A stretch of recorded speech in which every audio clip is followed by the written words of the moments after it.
Hello guys, in this video I'm going to show you how to write captions to your YouTube Shorts videos. But first of all, I just want to mention, please don't forget to subscribe to my channel because at 10,000 subscribers, I'm going to show you my whole YouTube revenue statistics and my growth strategy. How to make money online. So let's jump into it. First, open the YouTube app. Then to create a short, you just have to tap on the plus icon and tap on create a short.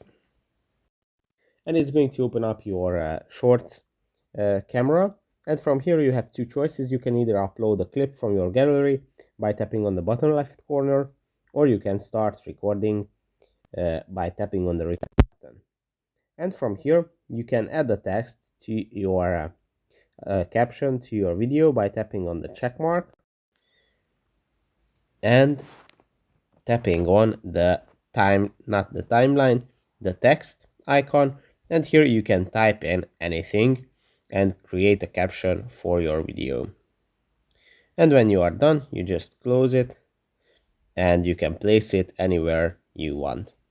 So that's pretty much it for this video. I hope it was helpful for you.